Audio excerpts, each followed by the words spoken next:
Baiklah, bismillahirrahmanirrahim. Assalamualaikum warahmatullahi wabarakatuh. Kita akan memulai perkuliahan kedua, pengantar ekonomi sumber daya alam dan lingkungan perairan, ini bukan perikanan ya, perairan. Merupakan kuliah yang kedua setelah kemarin kita berbicara tentang pengertian dari itu sendiri. Baik, kita akan mulai ya. Sebagai pengenalan ini saya akan memberikan sebuah video terkait dengan mengenal sumber daya alam dan lingkungan. Saya ambil dari dari pengajaran. Silakan diperlihatkan.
Ya, itu adalah 10 menit mengenal sumber daya alam dan lingkungan yang saya ambil dari Samsur Rizal Mukhtar gitu ya.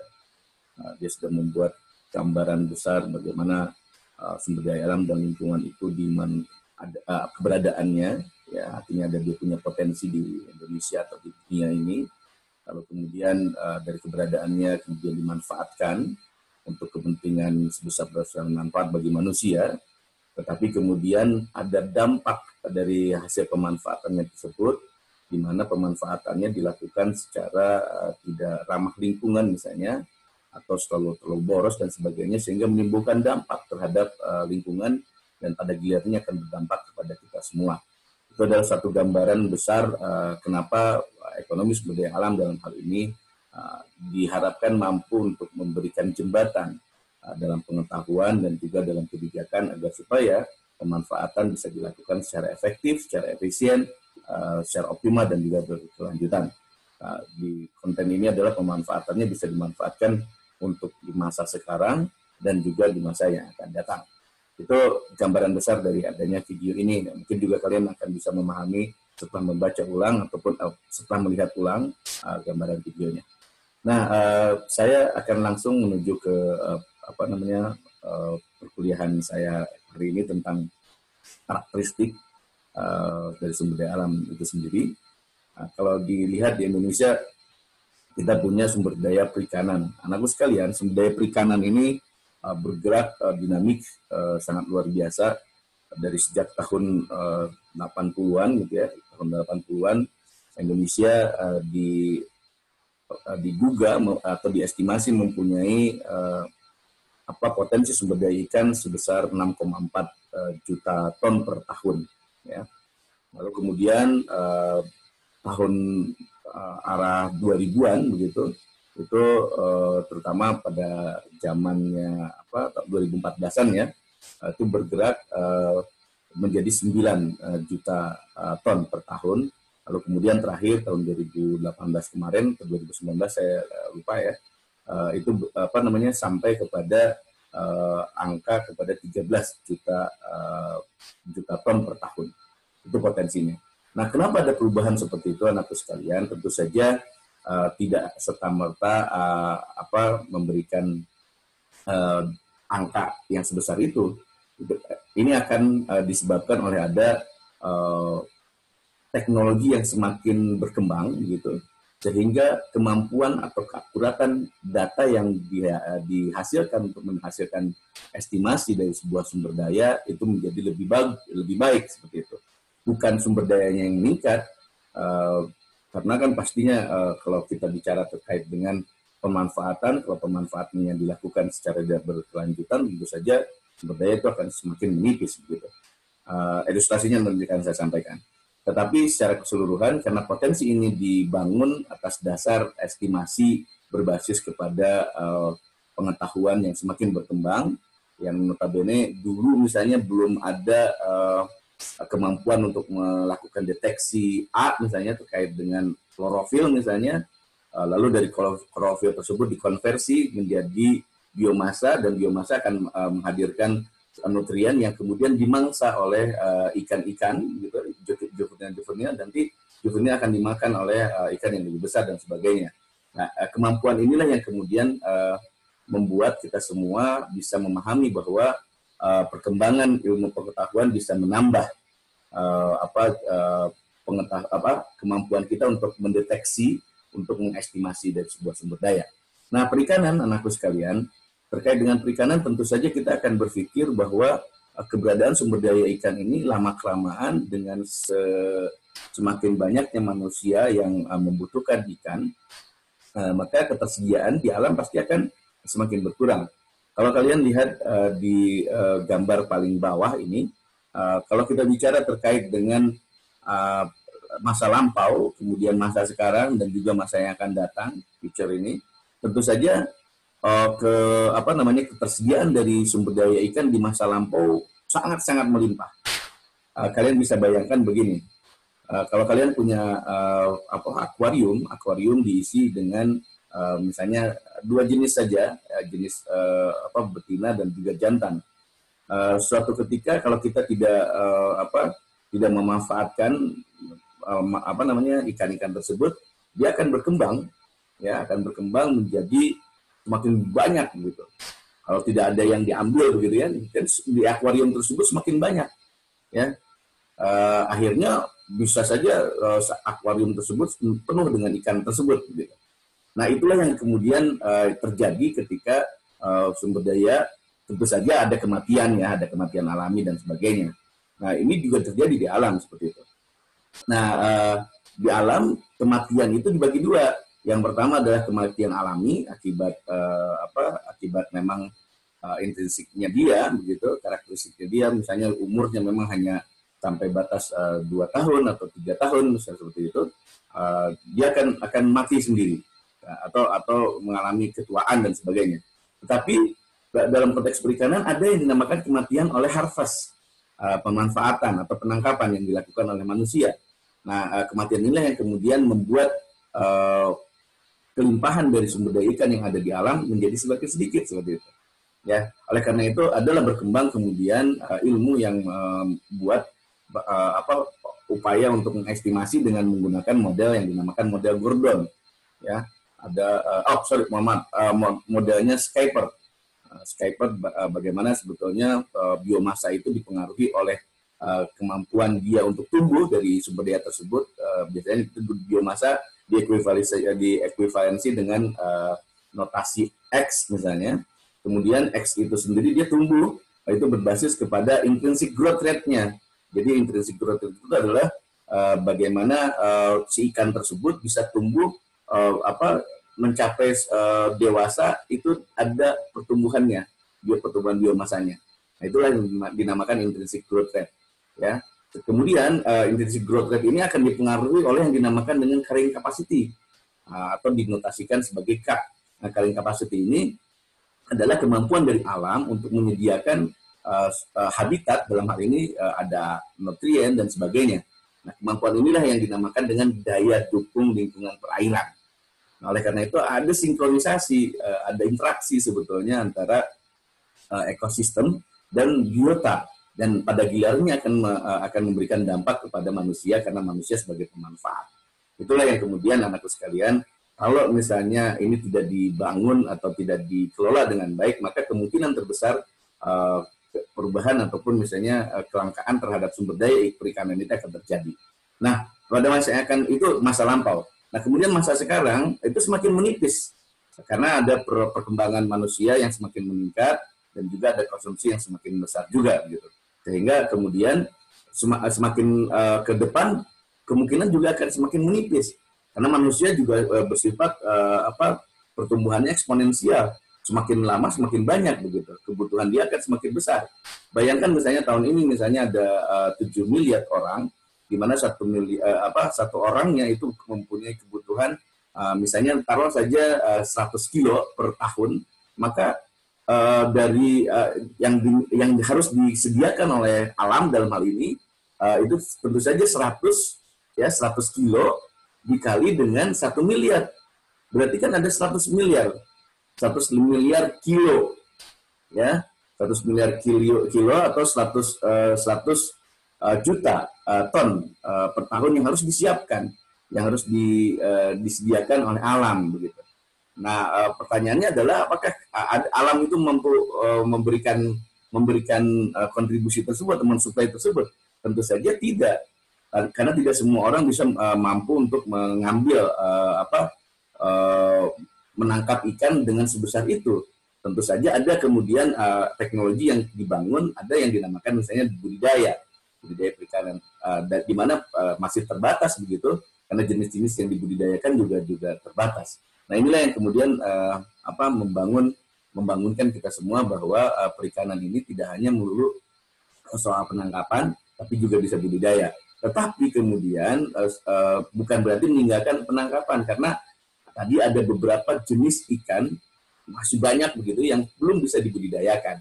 Nah, sementara taste manusia, lidah manusia itu cenderung berkeinginan untuk mendapatkan ikan yang seperti yang ada di alam seperti itu. Nah, oleh karena itu penting oleh kita semua bagaimana memanfaatkan sumber daya alam ini secara efektif, secara efisien, secara optimal, dan juga berkelanjutan. Agar supaya generasi yang akan datang bisa memperoleh manfaat yang sama dengan generasi yang sekarang. Seperti itu. Nah, inilah yang kemudian menghadirkan kepada kita semua bagaimana ekonomi sumber daya alam bisa menjadi jembatan untuk pengelolaan. Nah, kalian bisa lihat ini ada schooling, ya, ada schooling di atas terumbu karang misalnya, artinya apa? Bahwa ekosistem terumbu karang ini mempunyai interaksi dengan ikan. Lalu kemudian ada schooling yang lain dan sebagainya. Lalu kemudian ditangkap oleh nelayan dengan menggunakan alat armada penangkapan begitu. Alat tangkapnya pancing biasanya. Kalau yang di sini kan seperti tongkol ya, atau tongkol. Lalu kemudian didaratkan, lalu kemudian dijual, bisa melalui auction, pelelangan, atau juga biasanya langsung berinteraksi antara pembeli dan juga penjual. Itu gambaran besar untuk yang perikanan. Bagaimana dengan pengelolaannya? Nah, karena perlu dikelola, di mana pengelolaan ini bukan hanya ini saja bersifat perikanan saja, sektor perikanan saja, tapi juga multisektor. Kenapa demikian? Karena ada istilah Gareth Hardin itu menyatakan seperti ini, the tragedy of the common.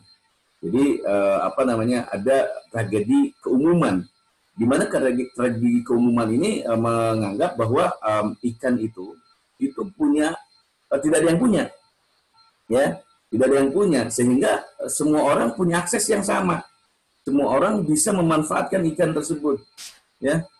Semua orang bisa mengambil ikan tersebut dengan berbagai macam alat yang dimilikinya. Maka kemudian terjadi perebutan penangkapan yang dilakukan gitu. Nah, oleh karena itu penting dilakukan sebuah upaya pengelolaan dalam hal ini agar supaya pemanfaatannya itu bisa diatur. Misalnya pemanfaatan yang di wilayah artisanal, artinya yang lebih cenderung ke bawah gitu, ke arah pantai, itu diperuntukkan bagi nelayan-nelayan tradisional misalnya, dengan penangkapan dengan alat tangkap dan juga armada penangkapan yang tradisional juga, atau 2 mil ke sini ya, biasanya seperti itu. Nah, berikutnya yang di arah offshore itu boleh ditangkap dengan menggunakan kapal-kapal besar, ya. Itulah yang dinamakan dengan pengelolaan. Di samping yang lain misalnya ukuran mata jaring, besarnya armadanya, kemudian penangkapan, penggunaan alat tangkapnya, jangan menggunakan cyanida dan sebagainya. Itulah yang kemudian dihadirkan kepada kita semua upaya pengelolaan berbentuk undang-undang.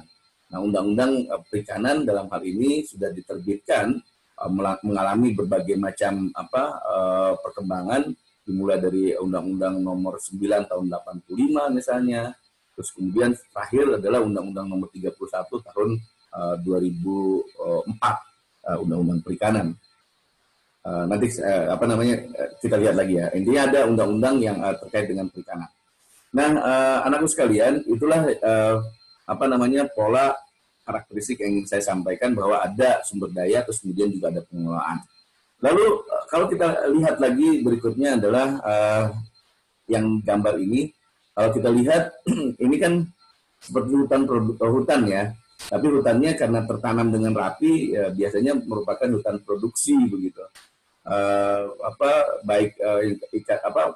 Hutan produksi yang bersifat konservatif, maupun yang hutan panjang begitu durasinya. Nah, kalau dilihat anakku sekalian, kalau dilihat ini namanya perkebunan, ya, perkebunan artinya berarti perkebunan yang bersifat konservatif nih, karena tidak langsung ditebang. Ini karet ya, nanti orang bisa mengambil getah itu, namanya apa ya? Saya lupa. Mengambil getahnya itulah yang kemudian menjadi bahan produksi untuk menghasilkan sesuatu yang bisa dijual seperti itu. Nah, proses ini anakku sekalian, kalau bisa seperti ini bagus. Tetapi kemudian terkadang kebanyakan dari orang untuk membuka lahan menggunakan bahan alat-alat eskavator misalnya, sehingga pembukaan dilakukan secara besar-besaran dan itu akan menyebabkan kehilangan fungsi ekosistem dari hutan itu sendiri. Oleh karena itu penting untuk kita semua membuat sebuah pengelolaan agar supaya pengelolaan hutan ini bisa dilakukan secara optimal dan juga berkelanjutan. Nah, oleh karena itu ada upaya pengelolaan dengan undang-undang kehutanan. Saya terus terang lupa nomornya begitu, tetapi sudah ada itu undang-undang kehutanan itu kalau tidak salah nomor 41 tahun 2004. Nah, makanya di sini ada misalnya save forest misalnya, simpan, jaga hutan for a better life, untuk kehidupan yang lebih baik misalnya. Nah, ini salah satu arahan. Kalau tadi kan save the ocean, ya, ini stop overfishing dan sebagainya, save the ocean. Kalau di sini save the forest, ya, for a better life.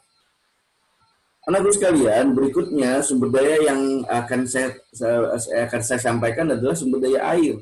Nah, sumber daya air itu sangat luar biasa diberikan oleh Yang Maha Kuasa Allah Subhanahu Wa Taala kepada kita semua agar supaya bisa dimanfaatkan dengan baik. Keberadaannya tentu saja berbasis kepada bagaimana fungsi hutan itu bisa memberikan air, mata air dan sebagainya. Dia menyimpan begitu, dari menyimpan tersebut nanti ada mata air mengalir ke sungai, dari sungai ataupun ke rawa dan sebagainya. Kemudian dari situ bisa dikelola dengan baik oleh pemerintah dalam hal ini, ya, dengan membuat bendungan misalnya, supaya aliran sungai yang kemudian diatur dengan menggunakan bendungan ini bisa dimanfaatkan secara optimal dan juga berkelanjutan, baik untuk kepentingan misalnya masyarakat untuk mandi misalnya, atau untuk kepentingan irigasi sawah, atau untuk kepentingan budidaya perikanan dan sebagainya. Bahkan kepada misalnya pengolahan air sungai untuk minum seperti itu. Nah, di samping yang lain adalah kita tahu bahwa sumber daya air juga dimanfaatkan untuk menghasilkan sumber daya minum dalam kemasan yang bisa dimanfaatkan dewasa ini. Seperti misalnya dari produk aqua atau duatang, kemudian ada yang lain dan sebagainya yang kemudian bisa dimanfaatkan oleh manusia dalam hal ini. Nah, dalam konteks ini anak-anak sekalian, sumber daya air juga punya aturan pengelolaannya.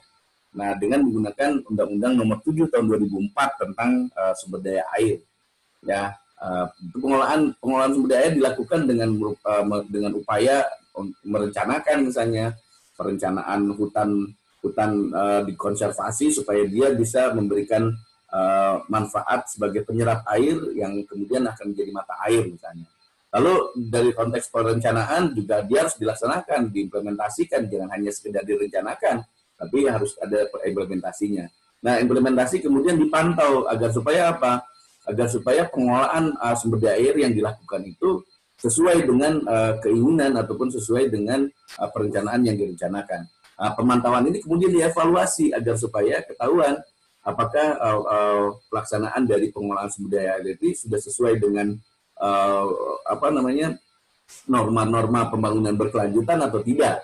Sehingga hasil evaluasi ini bisa digunakan sebagai alat untuk mengoreksi ataupun menyempurnakan perencanaannya agar supaya bisa dilaksanakan kemudian. Berikutnya anak-anak sekalian, kalau kita lihat lahan ini adalah lahan sebetulnya, ada lahan pegunungan, ada lahan sawah dan sebagainya gitu ya. Dan ini bisa dimanfaatkan dengan baik sebetulnya untuk manfaat sebesar-besarnya manfaat manusia. Nah, baik untuk misalnya perkebunan, hortikultur misalnya, atau perkebunan atau sawah misalnya, ini sawah juga. Tetapi di sisi lain juga akan bisa berdampak negatif ketika pemanfaatan atau pengolahan dalam lahan tersebut itu tidak dilakukan secara baik dan proporsional. Kita lihat misalnya di beberapa daerah ada sistem bakar. Dengan efektivitas memang iya efektif, tetapi konteksnya akan bisa membuat persoalan baru. Ya. Contoh yang persoalan barunya itu adalah karena dipukul rata penebangan dan lain-lain yang dilakukan, sehingga akal yang mestinya dia bisa menangkap gitu ya, menyimpan atau menguatkan keberadaan dari tanah misalnya, diikat gitu tidak lagi terikat gitu, sehingga ada bisa terjadi longsor dan sebagainya. Ya, ketika misalnya terjadi hujan itu akan menyebabkan longsor. Nah, inilah yang kemudian perlu dilakukan upaya pengelolaan lahan. Nah, bagaimana pengelolaan lahan secara berkelanjutan ini dibuat ada zonasi. Maka kemudian kenapa muncul oleh di kalangan upaya pembangunan ini ada yang dinamakan dengan tata ruang gitu.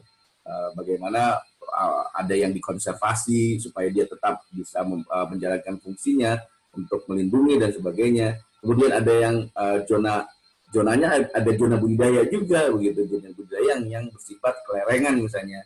Tentu saja tidak semua yang di lereng itu bisa dimanfaatkan, terutama lereng-lereng yang terjal misalnya, tentu saja dia harus tetap dikonservasi. Lalu di bagian bawahnya bisa boleh dipakai untuk zona budidaya, misalnya untuk pertanian ataupun misalnya lebih ke perumahan. Ya, di wilayah pesisir ada juga ini wilayah pesisir ini, misalnya ada juga hutan mangrove dan sebagainya. Nah, dibuatlah zonasi yang memberikan kemanfaatan ruang kepada kita, tetapi ruangnya dikelola secara optimal dan juga berkelanjutan.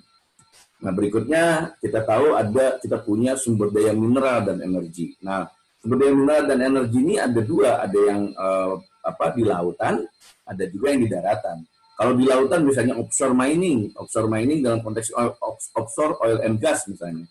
Kalian bisa lihat ini salah satu platform yang dibangun di lautan gitu untuk bisa mengambil minyak dari bawah, ya, dengan model tertentu, dengan teknologi yang tertentu, dia bisa menghasilkan minyak yang bisa dimanfaatkan oleh manusia. Nah, minyak ini minyak dan gas ya. Kita tahu misalnya di utara Pulau Jawa itu ada perusahaan dinamakan PHE ONWJ. Pertamina Hulu Energi Onshore Offshore North West Java. Itu bisa terlihat bahwa di situ ada platform minyak yang di anjungan kapal anjungan minyak di lepas pantai yang kemudian bisa menghasilkan atau memproduksi minyak. Nah, selain di pantai atau di lepas pantai, kita juga punya misalnya energi uap ya, seperti panas bumi ya, seperti misalnya di Gunung Salak ya, itu ada energi panas bumi yang bisa dihasilkan dari keberadaan alam dalam akibat pegunungan gitu ya. Pegunungan ada punya panas bumi. Nah, berikutnya misalnya ada batu bara, kemudian ada emas, ada perak, ada Freeport ya, artinya apa? Bahwa pertambangan di Indonesia itu sangat luar biasa besar, apalagi di Freeport. Sangat besar dan memberikan dampak ekonomi yang sangat luar biasa. Tetapi selain dampak ekonomi, tentu saja pasti akan ada dampak terhadap lingkungan dan pada gilirannya kepada manusia seperti itu. Nah, oleh karena itu pola pemanfaatannya dibuat sedemikian rupa agar supaya dapat dimitigasi dampak tersebut. Nah, oleh karena itu penting buat juga salah satu upayanya adalah dengan membuat peraturan perundang-undangannya. Nah, oleh karena itu anak-anak sekalian, dengan berbagai macam yang kita ketahui terkait dengan pengelolaan sumber daya alam dan lingkungan yang ada di Indonesia, maka kita sudah juga membuat ratifikasi untuk Sustainable Development Goals ya. SDGs ini ya, SDGs. Nah, ada 17 indikator SDGs dalam konteks ini agar supaya pengelolaan sumber daya dan lingkungan dilakukan secara berkelanjutan. Tentu saja Sustainable Development Goals ini itu masih ada kaitannya dengan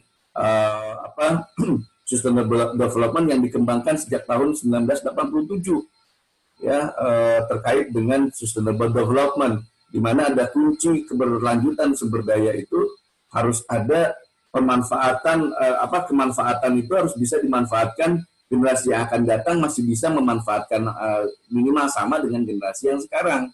Itu konteks moto ataupun kunci dari sebuah sustainable development misalnya seperti itu. Nah, lebih terinci lagi di tahun-tahun ini ada yang dinamakan dengan SDGs.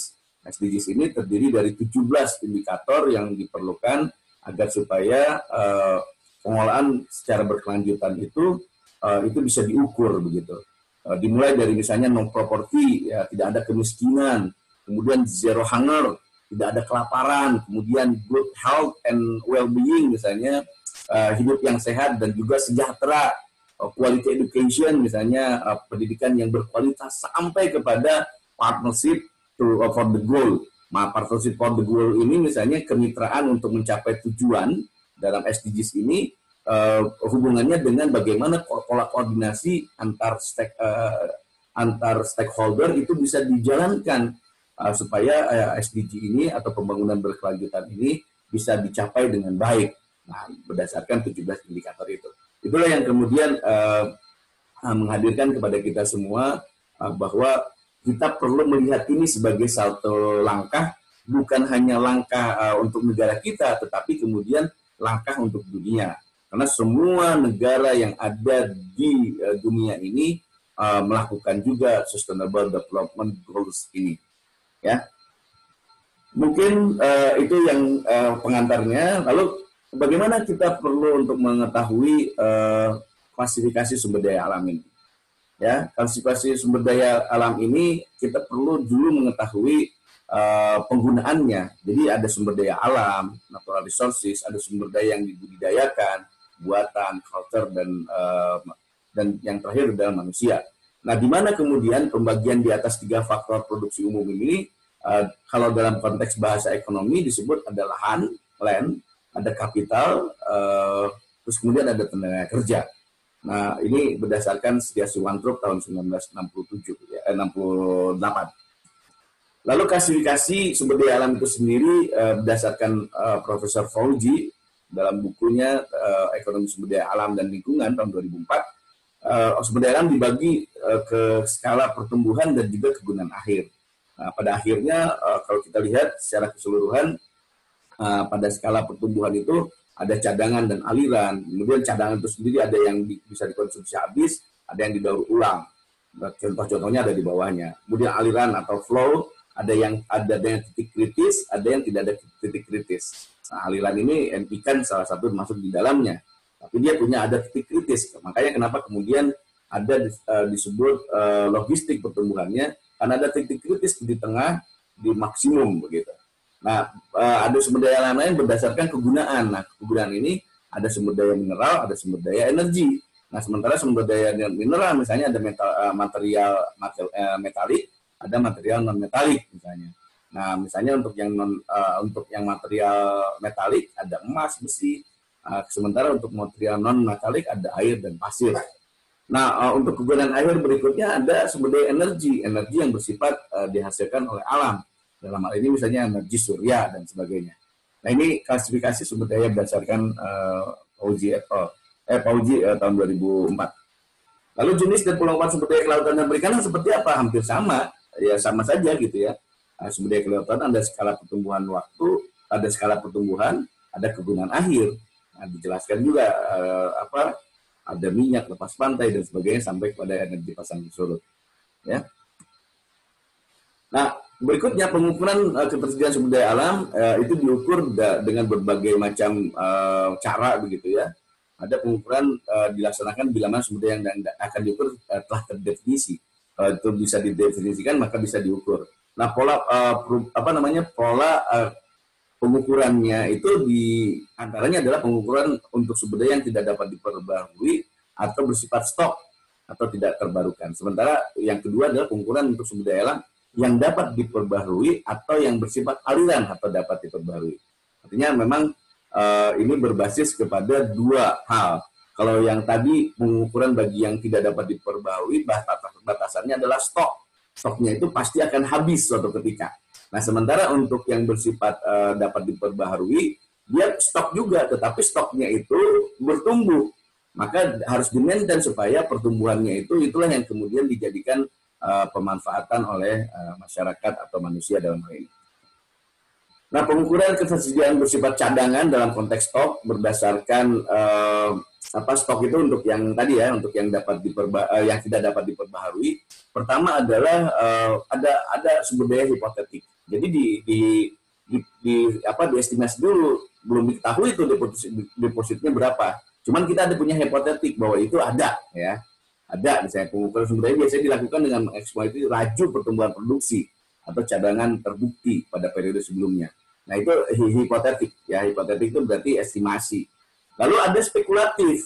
Sumber daya spekulatif pengukurannya itu berbasis pada pengukuran yang mungkin ditemukan pada daerah yang sedikit atau belum dieksplorasi gitu ya, di mana kondisi geologi memungkinkan untuk ditemukannya deposit seperti itu. Nah, biasanya sumber daya spekulatif ini berbasis pada analisis keahlian geologi yang ada di Indonesia misalnya atau di dunia, cekungan misalnya dan sebagainya, nanti akan ke sana. Lalu kemudian ada cadangan kondisional, yaitu deposit yang sudah diketahui atau ditemukan namun kondisi harga output atau sumber atau teknologi yang ada saat ini belum bisa memanfaatkannya. Jadi belum efisien secara ekonomi untuk bisa diambil gitu. Itulah yang dinamakan dengan cadangan kondisional. Texas, anakku sekalian, dia sebetulnya Amerika sebetulnya dia punya cadangan minyak, tapi karena dia menganggap bahwa lebih baik impor dulu karena biaya yang dikeluarkan untuk menghasilkan minyak di Texas misalnya lebih besar daripada harus mengimpor, maka dia impor seperti itu. Jadi itu yang dinamakan dengan kondisional. Artinya dia juga punya, tapi karena kondisi harga dan teknologi saat ini belum bisa dimanfaatkan secara ekonomi, belum masuk kepada efisiensi ekonomi, maka itu menjadi cadangan kondisional. Lalu terakhir adalah cadangan terbukti, anakku sekalian. Cadangan terbukti adalah sumber daya alam yang diketahui dan secara ekonomi dapat dimanfaatkan dengan teknologi, ada harganya bisa terjangkau dan juga permintaannya juga ada hingga saat ini. Ya. Lalu pengukuran yang bersifat aliran atau flow itu ada yang dinamakan dengan potensi maksimum sumber daya. Tadi sudah saya sampaikan bahwa berdasarkan KP nomor 47 tahun 2016, stok ikan berubah dari 6,4 menjadi 9,93. Lalu berubah lagi di tahun 2018 menjadi 13 juta. Saya tidak tampilkan ini karena ini waktu itu dibuatnya sudah lama gitu ya. Nah, kemudian ada kapasitas lestari, anak sekalian. Nah, kapasitas lestari itu tadi sudah saya sampaikan terkait dengan carrying capacity. Terus kemudian ada kapasitas asimilasi, yaitu kemampuan sumber daya alam untuk pulih dan menyerap limbah. Nah, itu juga prosesnya terkait dengan bagaimana intrinsic growth rate-nya dia itu mampu beradaptasi dengan kondisi alam, ya dalam hal ini. Terkait juga dengan daya dukung.